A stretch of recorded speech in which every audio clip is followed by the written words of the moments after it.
잠언 10장 1절부터 11절 함께 봉독합니다. 솔로몬의 잠언이라. 지혜로운 아들은 아비를 기쁘게 하거니와 미련한 아들은 어미의 근심이니라. 불의의 재물은 무익하여도 공의는 죽음에서 건지느니라. 여호와께서 의인의 영혼은 줄이지 않게 하시나 악인의 소욕은 물리치시느니라. 손을 게으르게 놀리는 자는 가난하게 되고 손이 부지런한 자는 부하게 되느니라. 여름에 거두는 자는 지혜로운 아들이나 추수 때에 자는 자는 부끄러움을 끼치는 아들이니라. 의인의 머리에는 복이 임하나 악인의 입은 독을 머금었느니라. 의인을 기념할 때에는 칭찬하거니와 악인의 이름은 썩게 되느니라. 마음이 지혜로운 자는 계명을 받거니와 입이 미련한 자는 멸망하리라. 바른 길로 행하는 자는 걸음이 평안하려니와 굽은 길로 행하는 자는 드러나리라. 눈짓하는 자는 근심을 끼치고 입이 미련한 자는 멸망하느니라. 의인의 입은 생명의 샘이라도 악인의 입은 독을 머금었느니라. 아멘. 할렐루야.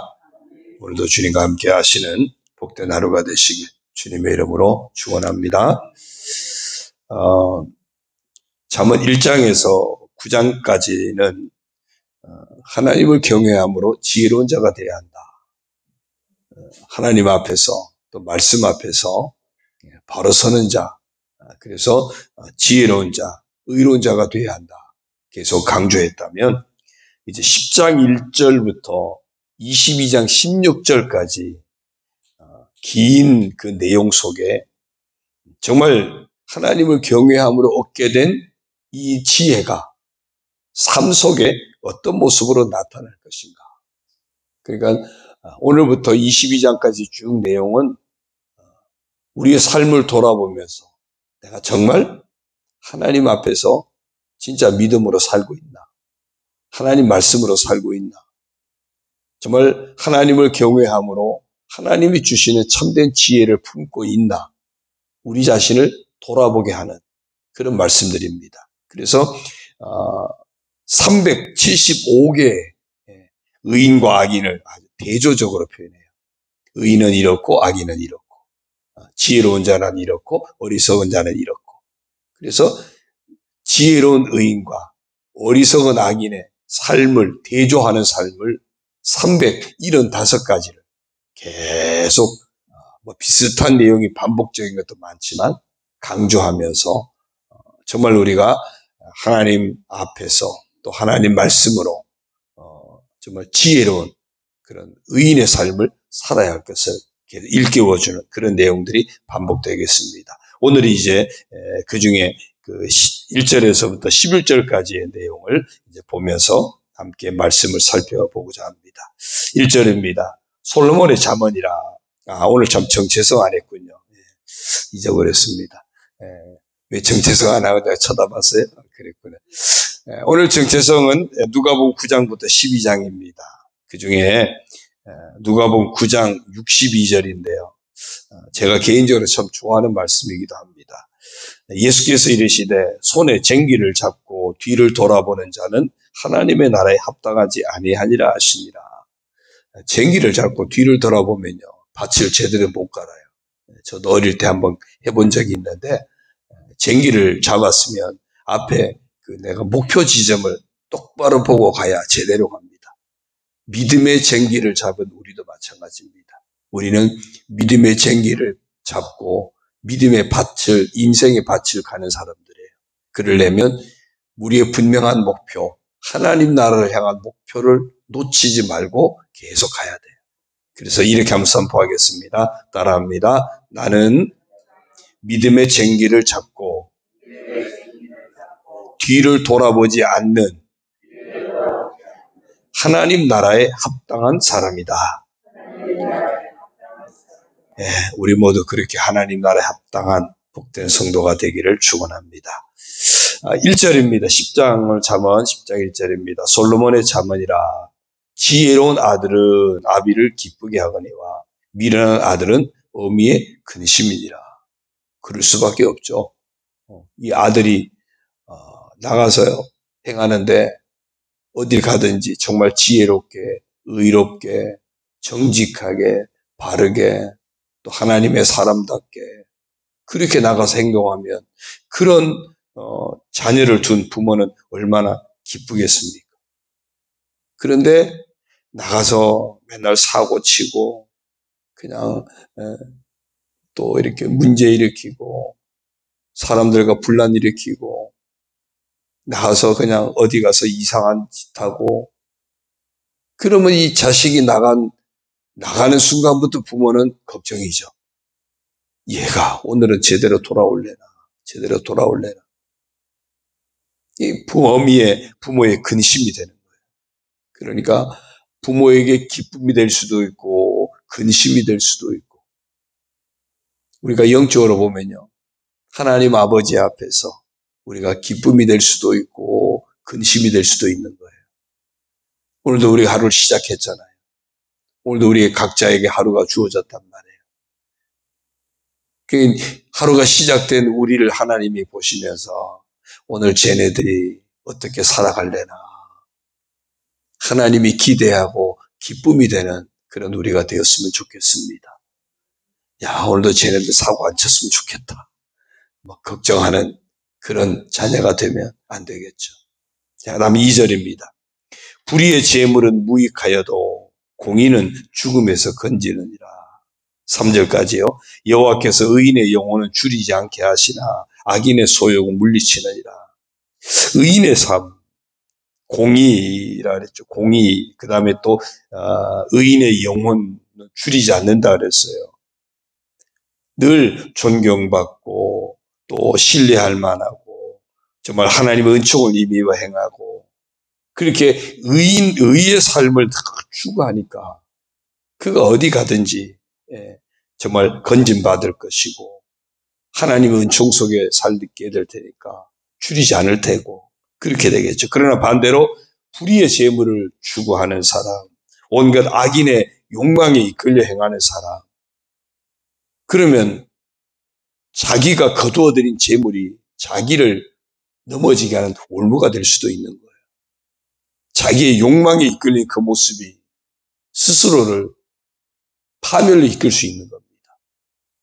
사람의 시험을 받는 것은 자기 욕심에 이끌려 미혹되매니 욕심이 잉태한 즉 죄를 낳고 죄가 장성한 즉 사망을 낳느니라.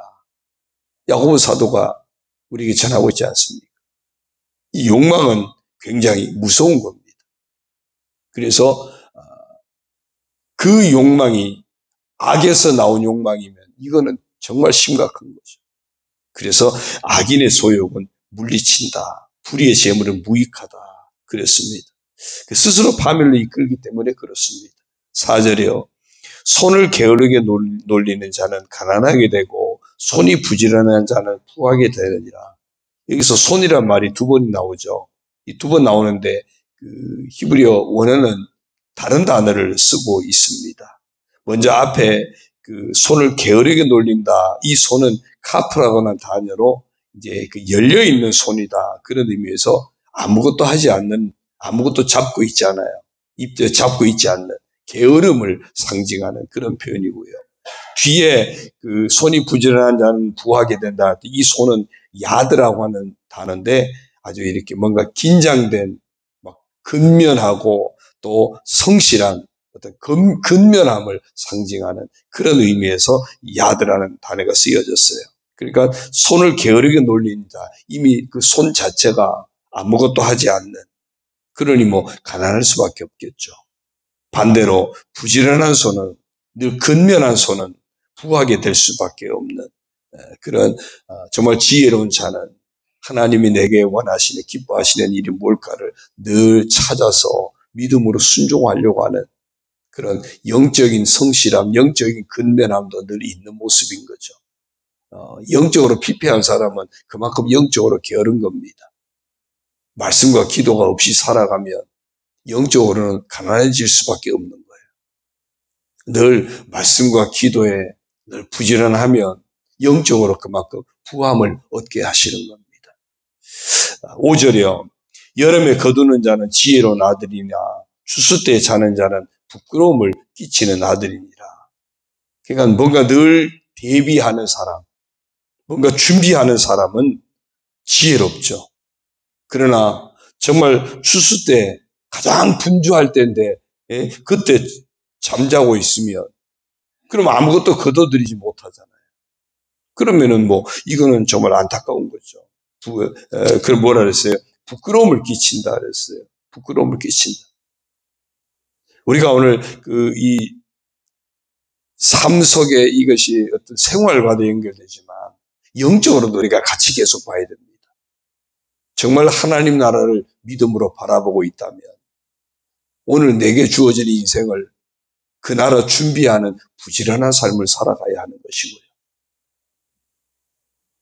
그 하나님 나라를 내가 소망으로 품고 있다고 하면서도 이 땅 살면서 아무런 준비 없이 살아간다면 그건 정말 부끄러운 거죠. 그래서 부끄러운 구원을 성경에서 말씀도 하고 있거든요.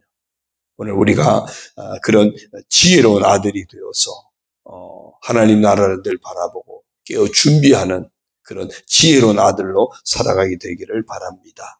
6절입니다. 의인의 머리에는 복이 많아 악인의 입은 독을 머금었느니라.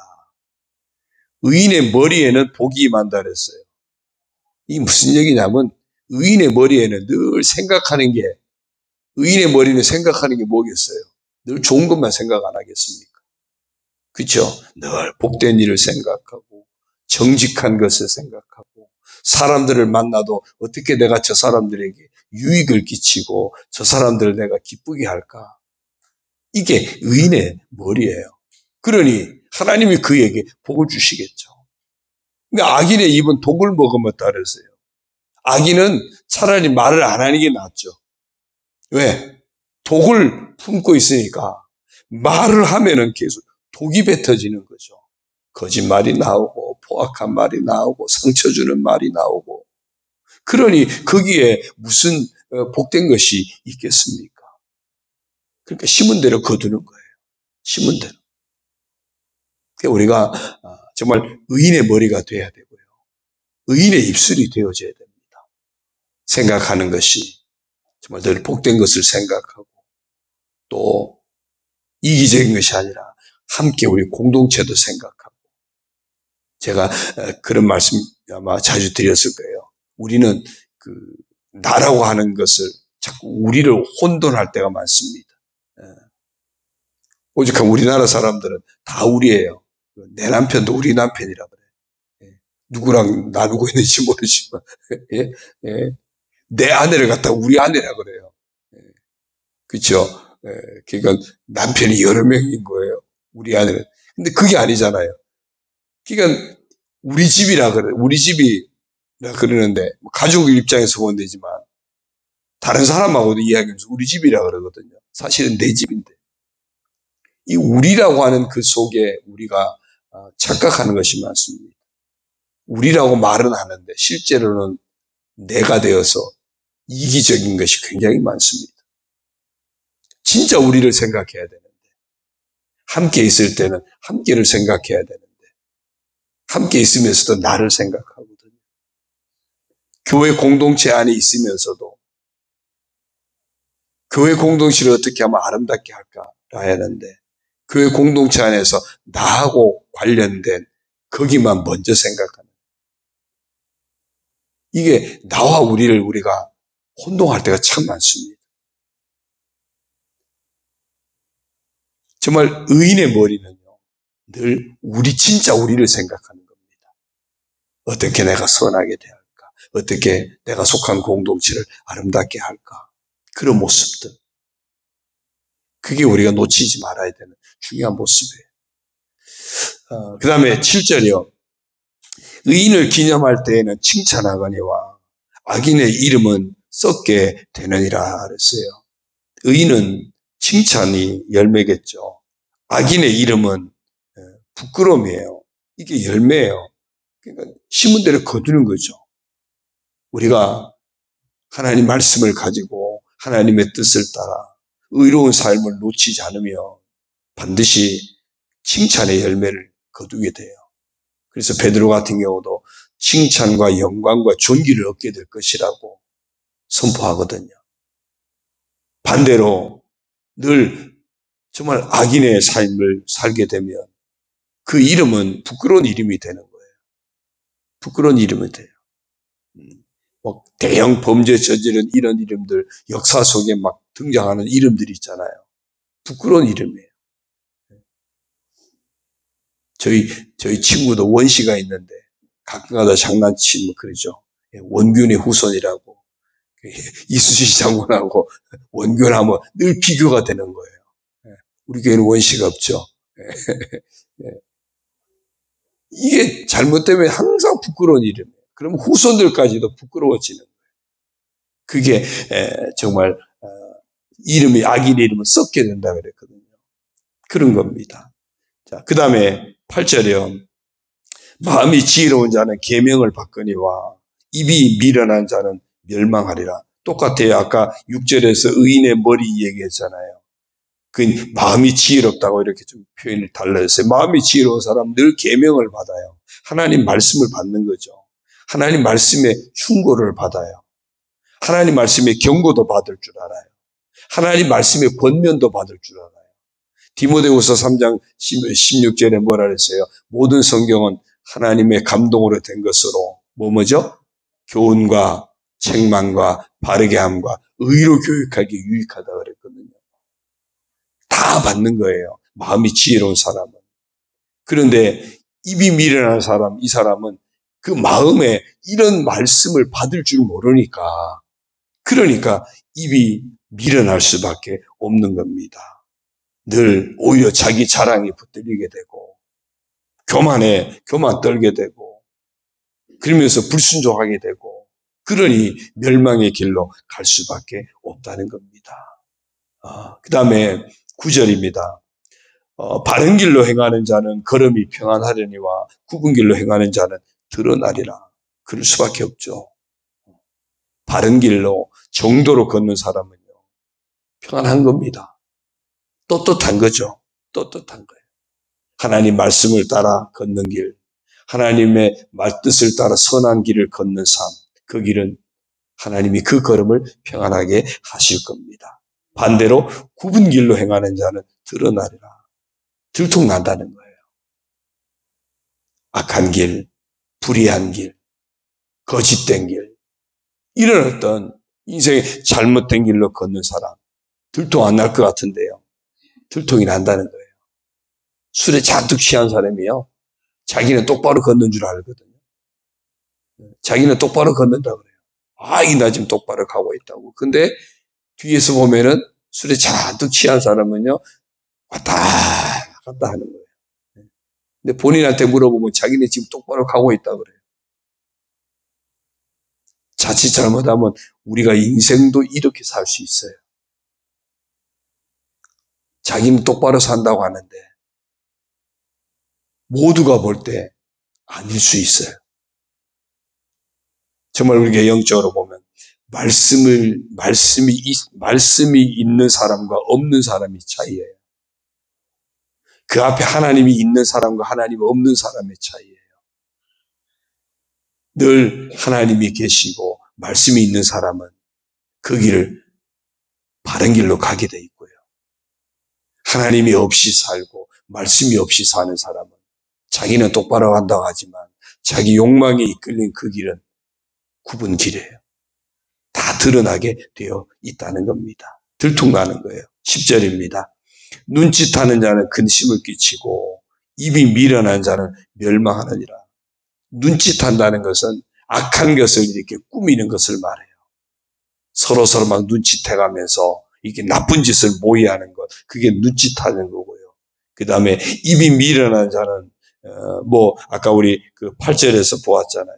자기 자랑하고 교만하고 불순종에 붙들려 생하는 이런 모습들, 그런 모습들 다 근심을 끼치고 멸망한다. 복된 것이 아무것도 없죠. 오늘 마지막 11절 봅니다. 의인의 입은 생명의 샘이라도 악인의 입은 독을 머금었느니라. 내 입에 지금 뭘 머금고 있는지 늘 점검해야 됩니다. 정말 의인의 입은 생명의 샘이래요. 그곳에서 나오는 것이 생수가 나는 겁니다. 내 입에서 생수가 납니까? 아니면 내 입에서 늘 독국물이 나옵니까? 악인의 입은 독을 머금었다는 거예요. 우리가 말이 생수가 될 수도 있고요. 그 말이 독국물이 될 수도 있어요. 독국물을 내뱉으면 누군가에게 독국물을 맨날 갖다 준다 생각해 보세요. 이거는 큰일 날 일이잖아요. 날마다 우리 입에서 나오는 그 물이 살리는 생명수가 늘 우리 안에서 나오기를 바랍니다. 예수님이 그러셨죠. 사마리아 여인을 만나서 나를 믿는 자는 그 배에서 생수의 강이 흘러나리라 그랬어요. 정말 예수님 모신 우리 안에 생명의 물이 가득해서 다른 사람에게 늘 생명을 공급하고 복된 것을 공급해 줄 수 있는 그런 생명의 샘이 되는 그런 오늘 우리 입술. 오늘 1절부터 11절까지 쭉 중에 여러분에게 특별히 와닿는 부분을 이렇게 품어도 좋고요. 마지막 11절 한 절 말씀이라도 오늘 품고 살았으면 좋겠어요. 아, 내 입은 생명샘이 돼야 하는구나. 독국물을 품고 있으면 안 되는구나. 분명하게 우리가 분별해서 정말 하나님의 말씀의 지혜를 따라 행함을 통해서 하나님 앞에서 신실하게 행함을 통해서 생명의 샘이 되는 그런 우리 인생, 우리의 입술, 우리의 삶이 되어지기를 주님의 이름으로 축원합니다. 기도드립니다. 하나님 아버지 고맙습니다.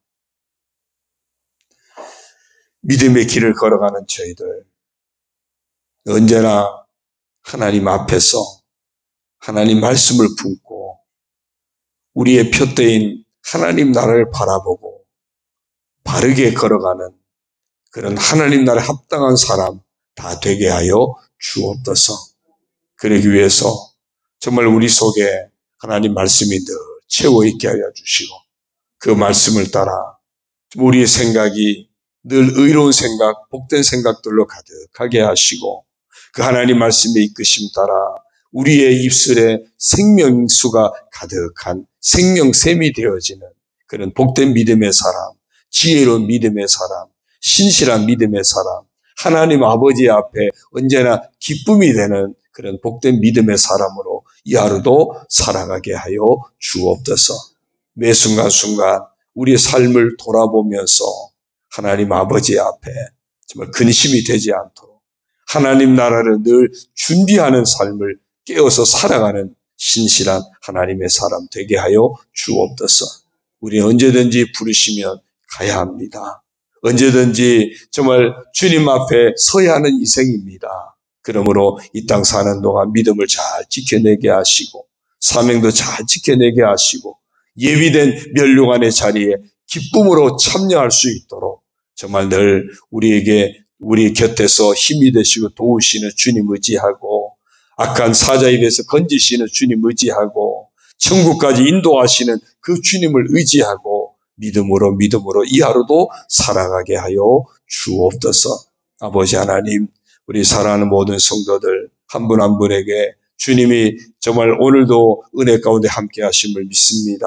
함께 하시는 주님 의지하고 모두가 다 믿음으로 승리하게 하시고 주님과 동행하며 하나님께 영광 올려드리는 복된 하루가 되게 하시고 정말 의롭다함을 받았으니 의인의 삶을 잘 감당하는 저희들 되어지고 선한 일을 행하는 신실한 하나님의 백성으로 살아가게 하여 주옵소서. 아버지 하나님, 여러 가지 고난 중에 있는 성도들 육신의 질병을 치료하여 주시고 마음의 아픔 상처들도 치료하여 주시고 삶의 어려움들도 치료하여 주시고 영과 혼과 육이 강건하며 삶이 주 안에서 평안하게 든든히 서가도록 복을 내려 주옵소서. 수술을 앞두고 있는 귀한 아들에게 주께서 능력으로 특별히 역사하여 주셔서 주님이 친히 수술하여 주옵소서. 주님이 앞서 치료하여 주옵소서. 모든 종양을 제하여 주시고 아버지 시신경도 보존해 주시고 뇌기능도 지켜주시고 온전한 모습으로 치료되고 회복되도록 주님이 친히 앞서 행하시고 주님이 친히 의사가 되셔서 의료진을 통해서 주님이 친히 역사하여 주옵소서. 하나님 영광 나타내는 귀한 기회가 되도록 주여 역사하여 주옵소서. 병마 싸우는 온 성도들 주님이 회복시켜 주시고 강건하게 하시고 지켜주시고 건강한 삶을 살아가도록 아버지여 복을 내려 주옵소서. 예수 그리스도의 이름으로 명하노니 모든 병만은 떠나갈지어다. 악하고 더러운 병만은 다 떠나갈지어다. 모든 종양은 녹아질지어다. 모든 종양은 다 이제 소멸될지어다. 치유될지어다. 암덩어리는 다 사라질지어다. 주여 연약한 부분을 다 씌우니 주의 능력의 손길로 친히 역사하여 주옵소서. 아버지 하나님 앞에 간구하는 성도들 응답하시고 하나님 은혜로 채워 주옵소서. 예수님의 이름으로 감사하며 축복하며 기도드리옵나이다. 아멘. 하늘에 계신 우리 아버지의 이름을 거룩하게 하시며 아버지의 나라가 오게 하시며 아버지의 뜻이 하늘에서와 같이 땅에서도 이루어지게 하소서. 오늘 우리에게 일용할 양식을 주시고 우리가 우리에게 잘못한 사람을 용서하여 준 것 같이 우리 죄를 용서하여 주시고 우리를 시험에 빠지지 않게 하시고 악에서 구하소서. 나라와 권능과 영광이 영원히 아버지의 것입니다. 아멘.